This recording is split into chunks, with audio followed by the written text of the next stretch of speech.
The New Orleans Saints came out roaring out of the gates in week 1. They demolished the Carolina Panthers 47-10, but it was the Carolina Panthers. Now, they traveled to Dallas to take on the Cowboys, and this is the Cowboys home opener. And last time we saw the Cowboys, they got shellacked by the Green Bay Packers 48-32, and that score looked a lot worse than what it did on paper.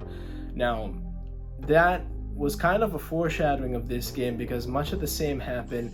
The New Orleans Saints roar into Dallas and not only beat the Dallas Cowboys but demolished them 44-19.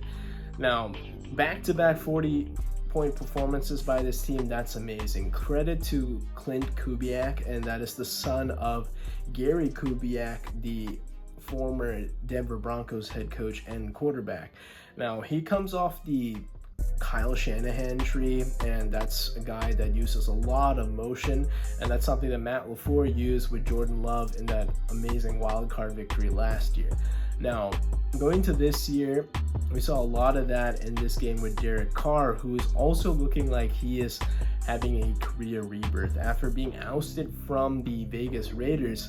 And under Josh McDaniels, they've decided to pivot, and they picked Derek Carr to be the future quarterback in New Orleans. And last year wasn't the greatest showing. There was some injury issues there and a lot of moving parts, but so far he's been able to link up with probably now the best deep threat in the league in Rashid Shaheed. Shaheed had a deep touchdown last week against the Carolina Panthers and followed it up with a 70-yard bomb caught from Derek Carr to open up scoring for the New Orleans Saints. And if they're able to keep this up, I mean, I'm not saying 44 plus points a game is going to be a consistent thing, but this team absolutely has some potential to use their speed, because not only were the receivers like Shaheed involved, but Chris Olave, I think, has become a household name, and he's been doing really good work. He did a lot of great route running against Dallas. And once you factor in Alvin Kamara, who has turned back the clock after a couple of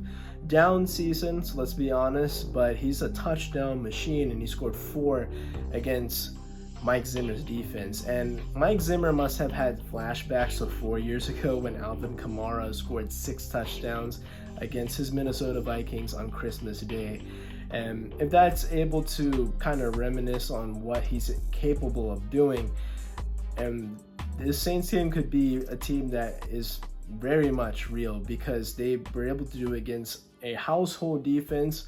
But when you look at what Dallas did last week against Cleveland, that team was missing their 2 starting tackles and a quarterback who lost his confidence, that we can clearly see. So definitely some asterisks there. There's going to be kind of a combination of the Dallas defense picking up on weaker competition, but then floundering against good competition, but also crediting New Orleans, who now has had a little bit of a sample size but shown off that they're a team that can beat you over the top, and then also nickel and dime you with their speed. For Dallas, they're going to have to show signs that they can improve against a West Coast offense. That means an offense that uses a lot of motion, and an offense that can beat you with speed across the field, both side to side and vertically down the field. Now, they do end up playing Baltimore next week, and they are a desperate 0-2 team, and I expect them to ground and pound the game as well, because that's also been an issue with Dallas as of the past. When you get the motion going, that means that the defense is looking at who's in motion, but then that leaves you susceptible to gashes up the gut, and we saw that in the playoff game with Aaron Jones, and they did that with Alvin Kamara with the New Orleans Saints. So if they're able to do that, Baltimore has similar pieces. They must look at this tape with the last couple of home games, because I think with Derrick Henry being one of the best downfield runners in this league, that is a game that he could really much go off against this Dallas Cowboy defense. And then you factor in the read option game with Lamar, it could be another long day for this Dallas defense.